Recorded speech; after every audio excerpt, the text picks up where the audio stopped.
Go. Okay. I still remember like it was yesterday, you know, your adrenals kick in and you become hyper aware. Welcome, Rohan, on the show. Thank you. This is the first one, and it had to start with long promised. Long promise. We've actually planned. We've planned this for a while, and as is the case with most things, it just took some time to get going. Yeah. And the funniest part is that I remember that we always train together, you, me, and Lorraine ma'am, right? And when we train, our workouts don't finish 3.5 hours, and she's the one interrupting and saying that, come on you two, just shut up and get back to your training, stop talking, because the conversations that we have are so interesting, and that is the whole reason for this podcast, that we wanted to get this out to you. So Rohan, I'll start with the first segment that we have, which is, can you please tell all of us about your journey, being from fat to fit, you know, this whole journey that it's still very much ongoing. I still have a fair distance. I don't think this is one of those journeys with a destination. More just going to enjoy every single thing that comes along the way. But yes, as a result of extremely bad lifestyle and with nobody else to blame, I honestly cannot say my genetics were bad or anything. It was bad decisions on very much my part. Bad food choices, bad sleep choices, bad life choices, and the net result was that about 7-8 years back, I was possibly at my unhealthiest, 103 kilos, and then about 5 years back was diagnosed diabetic, and you name it, full-blown metabolic syndrome. Dyslipidemia, high cholesterol, HbA1c of 11, overweight, aches and pains, low energy, and just not able to, function the way that I should.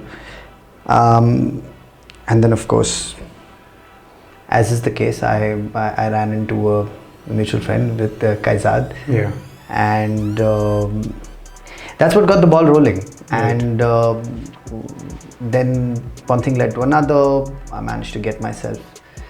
The first target was to just lose some weight, and then of course we started training together, and then the idea was to get stronger, and then of course came the big milestone, which was the fittest at 40. So that was a target that I set ourselves, and we trained. We trained hard, like mad people. I think there's probably 25-year-olds who would have struggled to keep the regimes that we were keeping, but that was quite an experience, and it's been a hell of a journey. It's been a hell of a journey, because from being just wanting to just lose weight to shifting the goalpost to saying I'm going to take control of my diabetes. The last year has been phenomenal. I've managed to go off my medication, maintain a reasonable blood sugar level, and then moving the goalpost to saying I want to just get stronger. So then to getting into competitive powerlifting, and then being awarded the strongman. that was unexpected. We were actually, if you remember, we were all set to go home. Yeah, we were all set to go home, and in the power games, I still have that picture. There was this name called Rohan More, the strongman of Pune, and you got awarded. I was shocked. I had no idea. I thought, all right, you know what? I won the medal. I said, okay, this is good. It's a good feel. It was an unbelievable experience. Yeah. And that was really the cherry on on top of things, you know. Yeah. I mean, very unexpected. Yeah. Felt nice. Nice. Still remember fighting that last deadlift. Oh. Second last, the last one, I think I had just exhausted my Yeah. CNS. I couldn't even move the bar. Yeah. But the second last one, that was an incredible lift. That was a long one. Yeah, I pulled the bar halfway up and then I just stood there shivering and fighting, and you know, that's human biology. It's beautiful because I still remember like it was yesterday. You know, your adrenals kick in and you become hyper aware. Yeah. And the strangest, like I could, you know, if all my senses went into overdrive, and that from that half, then it was no effort, and I just lifted it up and locked out. But I remember the strangest things. I remember somebody was eating a banana. I could smell it, and I don't even know where in the audience, but somebody was, and somebody was crushing a plastic paper packet or something, and I could hear that. It was irritating, and I could hear a murmur of this thing, and I have these funny memories. So this was happening in the rep. Well, yeah, and that was just in that moment when, you know, you go into this complete Zen state. Well, it's like the animal phase, you know, where you literally shift from being this conscious human to moving into a more driven, more primitive side where it's your body takes over, your adrenaline floods your system, and that was it. I just finished the lift. I had no idea how it was going to happen, but that was quite a lift. That was quite a lift. Yeah. And that was it. Yeah. Nice, amazing. And you know, you teach horse riding, and you understand. I mean, I have not met the person who understands the biology of an animal like a horse as good as you, and that has a big parallel. That whenever we speak about anything, any concept when it comes to nutrition, exercise, or even some of the concepts which go in the medical side, you have got a very good understanding of biology in all of this. I'm still learning. Yeah. I'm still learning. Yeah.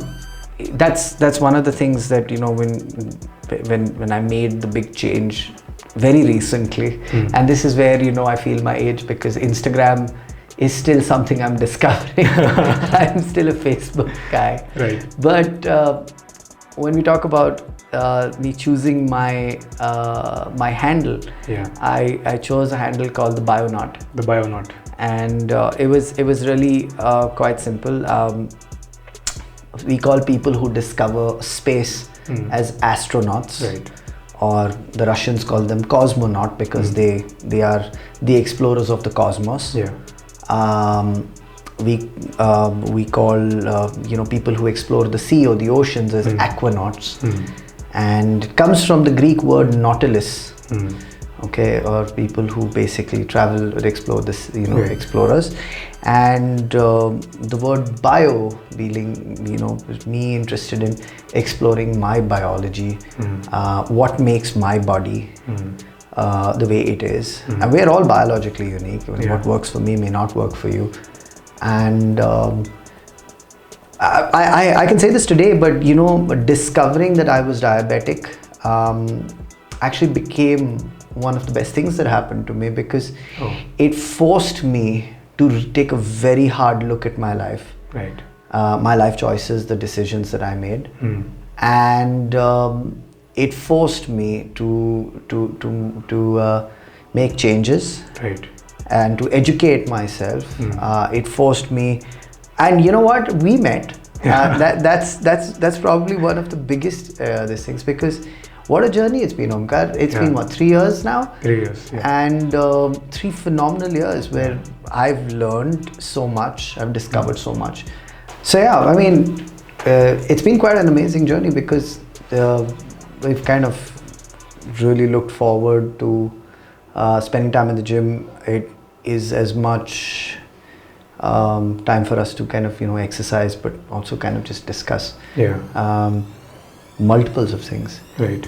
And But I have to thank you because the No. Bionaut idea was yours. I actually push. remember how the name came up. We were doing bench press on that day. I still remember. It was an afternoon, and there was this dramatic, epic music playing. Right. I think it was Hans Zimmerman's one of the tracks in Batman, that one. And then after finishing the set, you turned around and you said, "You know what? We'll name it the Bionaut."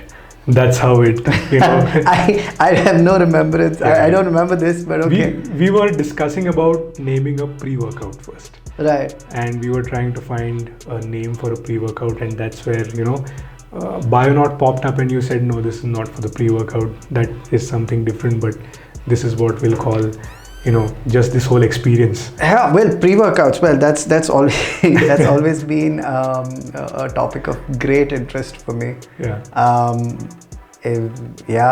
I mean, I've actually always wanted to kind of make one. Yeah. With some of the more fun ingredients. I seem to feel that nowadays they're kind of toning them down. Yeah. They don't make the old formula psychotic. Yeah. They took Aries titanium off the shelves. Yeah. A lot of the fun ones have kind of gone away. The god of the gym. God of the gym also. I mean, Intel. It's tragic, but Intel sold their God of the gym to another company, and they should have at least kept the formula, right? And they went and they took. I mean, literally, the instant I saw the label, and I was like, shit, these guys have gone and just GAT. This is the GAT Nitroflex. Right. They just lifted that formula and said, right, we're going to sell this as God of the Gym, and it doesn't have the fun stuff in it. Right. I understand a lot of the fun stuff is seeing, drug reviews, safety concerns, but that also happens when people who don't know who don't understand restraint or discipline, and then they just go and abuse it. How was your first experience when you had Aries the first time? Aries, oof, don't get me started, man. I've always been a big fan of Intel. They really make some outstanding products. The first time I had Aries, I'd been reading out in forums and stuff, and a lot of people talked about it, and I got my hands on the first Aries God of the Gym, and oh my god. So for the record, I never found Aries to be the kind of anger, rage kind of pre-workout. I always found it to be more on the nootropic side. Now Psychotic, Insane Labs, who is just one of those. It is the name. Yeah. It just drives you, and if you overdose it by even a little bit, you can't work out. You're just gonna stand in a corner shivering with your heart rate completely high, feeling sick. Yeah. So you gotta be careful with some of these things. But if you can tolerate them, ooh man, they do wonders. I know there's a lot of bad press about it. A lot of people turn around and say, oh, you shouldn't, you get addicted. But you know what? Sometimes you need a kick in your ass to get your workout going, and this just hits the right spot. It hits the right spots. There's a lot of shit products out there. But first pre-workout I ever tried was one called Engine. The blue. Yes. The one with the blue jar. Yep. One of the tastiest pre-workouts. Right. It almost tasted like a BC AA. Almost. Yep. Yeah. Really nice. Yeah. But then again, I find it really funny when people review pre-workouts for their taste. Man, you're not having that for your taste, right? It's not how it's going to be. Right. And this is sort of like the whole idea behind Bionaut, where you go and discover different things which work for your body and the way in which they work. Yeah. And it's not just about pre-workouts, right? There are a host of other supplements out there. I was looking at supplements that help you get better, deeper sleep. Supplements. A big area of interest for me has been nootropics. Right. supplements or that are going to help you focus better, feel less mental fatigue, all of these things. That's been a big area of interest for me. That's there. Exercise recovery. Just performance. Performance, correct. Overall performance. Overall performance, absolutely right. Whether it's physical, whether it's mental. And sleep is such a vital part of performance. Sometimes you need to sleep well to be able to perform better. Right. That, exercise recovery, these are areas of interest. And the more we worked out together, the more I realized I needed to study. Right. And the more I needed to study, the more I learned about this, about that, and that I need to give it to you, because there was a time, there was a point of time where I could sense that now is the time that I am learning from Rohan. I'll be honest with you. And that was the time I remember I told you that, Rohan, now I'm no more your trainer. I'm your training partner now, because you have to train me and I'll be training you. No, it's always been that way, right? I mean, the best relationships are actually the ones where there is a give and take. And in the gym, during the exercise sets, you would be training me, and in between sets, in the rest periods, we would be talking, and I'd be kind of sharing what I had learned. And that's just been our relationship, and that's how that's the most fun way of doing things. So. And like talking about exercise, I still have that video of yours lifting those 22 kilos. And when I said drop, you had completely surrendered. Well, those in my defense, you had given very specific instructions. You said complete surrender. If I say do this, you do it. And you said drop it. And if I had stood up with the deadlift bar in my hand and you said drop it, I dropped it. Had you said put it down, I would have put it down, which I did. You said drop it. And I just, okay. And I saw, because there were tiles below, and I saw that hesitation. You were looking and you looked at me, and then you just, like dropped it. Exactly. I dropped it. So from being there, from that drop to lifting a 200 kilos, where, there was this shout of stand up, and you stood up with a 200 kilo. How do you feel like you are lifting 10 times the weight that you lifted that time? Like, seriously. I honestly, to be very honest and to sound really, this thing, I have no recollection of that lift other than the video that we shot. I don't remember it. I just, your brain kind of goes into this zero space, and I don't remember that lift. You just don't remember it, like you were completely thoughtless, to be honest. I can't. I can try, but I cannot remember what happened. I remember afterwards sitting in the evening and having dinner, and I remember feeling really, really sad. And it was just like, okay, that's done. And I don't know, it just like, I was feeling like, while most people would be celebrating, I just felt...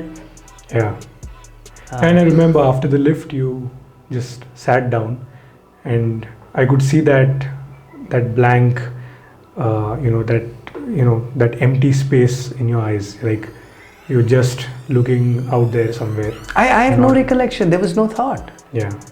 There was no thought. I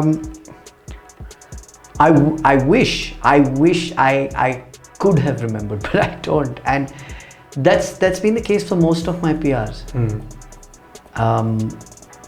I can't remember them. It is in the truest sense. It is that the power of now, what people call it, or the present moment. You can call it what you want. I just feel that every single neural pathway has been recruited for just one purpose.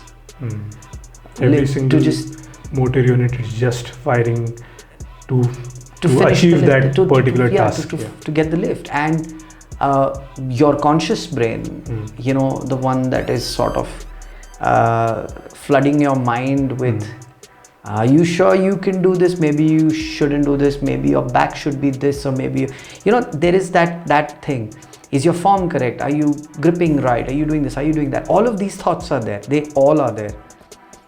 And the day that you want to do a PR, it's gone. It's just, there's nothing. Everything shuts up. Yeah. And the saddest part is the part of your brain which is like recording these moments. Nice.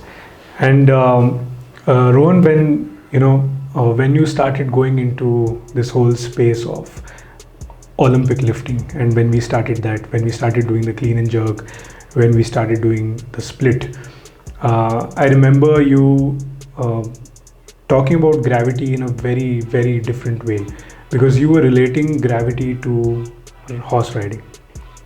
And I remember you talking about the stride of the horse, the different types of strides of the horse, and then relating that to strength training. That was a very interesting thing, and the way you kind of analyze horses, and then you have that same analysis or similar ones for the humans. All sport. I mean, at the end of the day, all sport is biomechanics. Is essentially that. It's efficiency, and you could. I mean, I think the sole exception to that would be chess. It's. But if you look at any movement-based sport, physical sport, any physical sport, it is essentially, it boils down to an efficiency. If you're shooting, you need to be efficient with how your body moves. If you're swimming, riding, running, whatever, lifting weights, doesn't matter.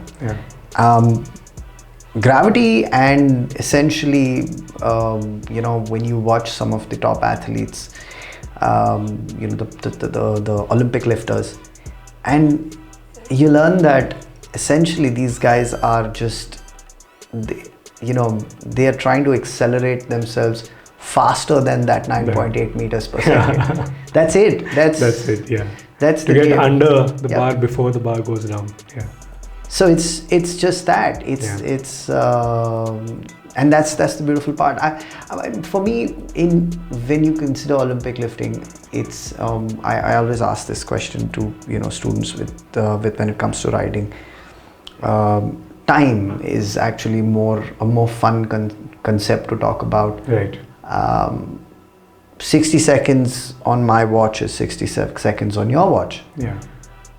But if you want to truly understand that's the concept of time, consider Shoaib Akhtar bowling at you. You're at the crease batting, and Shoaib Akhtar's coming up to you with that ball. One of the most feared Pakistani bowlers. And his option is you're standing on the other side. There's another, in an alternate universe, there is Sachin Tendulkar standing. Who sees the ball better? Yeah. The time taken for the ball to travel from the bowler's hand to you is the same, but it's the brain that's going to actually process that information. Tendulkar will probably see which way the wrist turned for him to be able to predict the trajectory of the ball. We won't, and probably just have our stumps thrown out.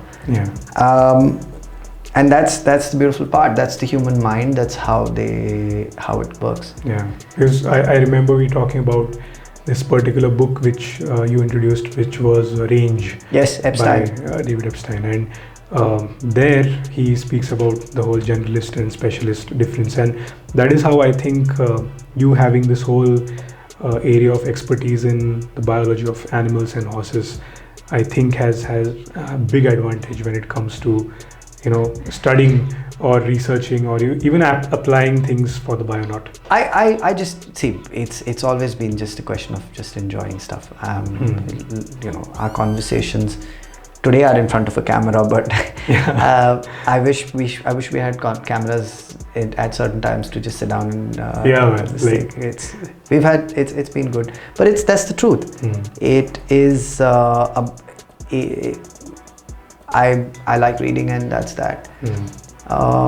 And the idea is to remain a student forever, because there's always something new to learn and new to master. Right. One more thing I wanted to talk about was again something that we had spoken in a short bit about before, was the tipping point, which you had told me about, that everyone has a tipping point in life, and then after that things just start moving at a crazy pace and in a very different direction. So in this whole fitness journey of yours, what do you think was the tipping point? That's a controversial question. Okay. But one that does deserve an answer.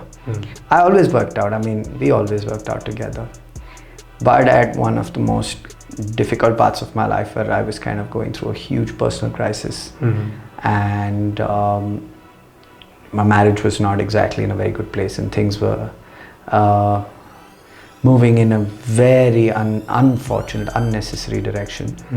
I found that actually exercise gave me an outlet to a lot of the negative energies that were inside, and instead of responding to a situation or a statement in a nasty way, I took it out in the gym and came back a more positive person. Nice. I used to call myself a stim junkie, basically loving my pre-workouts and all.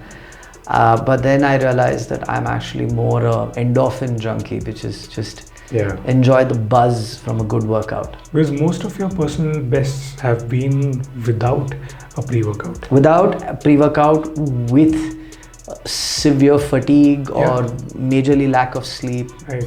I remember the squat, the 150 kilo squat that we did first was on a day where there was a huge event at Japloop. You had gone through that. Then there were issues at work with horses. You were juggling around a lot of things, and you had come in the gym completely exhausted. Like for a normal human being, that would have been a day where you would call the trainer and you would say, "Come on, I can't come." Oh, but you got to get the negative out, right? Yeah. And that day you did a personal best. So. All of them. Yeah. Whether it's been the squat, bench or dead, every time I've broken a PR, rest assured, something has gone down. That's just how it is for me. I find that that just gives me that ability to really reach down within myself and to get it out. Yeah. We have different coping mechanisms. Yeah. This one is one of mine. This one is such a beautiful one because people go and do all sorts of things, but this is something that just improves you and makes you into a better human every day. I'm sure there must be psychotherapists and people, psychologists who will disagree with that. But you know what? It works for me, and I'm just going to leave it at that. Yeah. This is how I deal with it constructively. Right. And somebody else might have another way of doing it, but this is my way. And I don't need other people to agree with it or disagree with it or whatever. Nice. And the last thing which I sort of wanted to discuss with you is that now when you look back these 3-4 years about the fitness journey that you have been through, would you or would you not change anything in this whole journey? No. I still remember the first time I walked into the OmFit office and sat down and talked to you. And it began from there. Yeah. And I would not change a single thing. I really would like to mention, my teacher over here, Kezad sir, because I think the nutrition part and the whole changing yourself part also started with a conversation with him when you had a... Yeah, Kezad was the guy who, he came to the farm, and it's funny, he came to because he wanted me to help him with a consult with his horses. And and we took it from there, and he sat me down one evening and the conversation started as is with most of Kaizad's conversations, at about 9 o'clock, 8:30 Yeah. over dinner. I remember getting up and going home at 3 in the morning. 3 in the morning. Yeah. And he had made it very clear to me that this is what you need to do and you think about it. And he left it to me. He says, you know what, Ron? He says, don't take my word for it. He says, just read about it. And I said, okay. And I started off and I started feeling better. I started seeing results. The beauty of having metabolic syndrome is that when you take your blood in the morning and you check your blood sugar, it's a report card for your last 24 hours. Correct. And you know. And every 3 months when you do your HbA1c, it's a 3-monthly report. And you start tracking. And I think it was 3 months in. Yeah. Kaizad had come in September. And I started with you in, I think, March. Yeah, we started in March. And I did my own little bit of working out and doing stuff along with things for about 6 months. And then I said, and then I called him up and I said, you know what, this is what it is. And that's how I got your number. I mean, Arjun turned around and said there were 2 guys and he called you, and then the rest is history. Yeah. But yes, Kaizad deserves a huge mention because he's been so instrumental in so many ways, just sitting down and bouncing ideas. And so definitely, I think we need to see if we can catch him and bring him on also once. Yeah, absolutely. And now the way forward, like the Bionaut, what do you have in store for all of us with the Bionaut? So many things. We've got a lot to do. Personally, of course, I realized that while strength, I've chased it aggressively and I want to come, and my dream is that 500 combined total. 35 kilos short. 30 kilos short. 30 kilos short. Right? Yeah. And once that's done, I want to change tracks and go into the endurance zone. The human mind does not like endurance because of the boredom of repetitive tasks. I want to see where I can go with that. Right. But with regards to the Bionaut, we have a lot to discuss. I think it should be a interesting couple of discussions. Yeah, absolutely. There's many things to talk about. Yeah. It was a great talk, man. I mean, I'm lucky that this started with you. Finally, you know what? We've been discussing and we've been having these conversations. And actually, if you think about it, we kind of forgot about the camera. And I mean, just started. Now, when you looked at the camera, I got to know that we are sitting in this space with the camera. So we've kind of always, that's how it's been, we just kind of get busy talking to each other, and it becomes a thing. So there's a lot to discuss, from nutraceuticals to nootropics to biomechanics, many things. And I hope you guys have as much fun as we do. Because trust me, most of the time you'll realize that you kind of feel left out because you'll realize we're just talking to each other. Yeah. But thank you for listening in. Thank you guys. Thank you, man. Cheers, man. Thanks.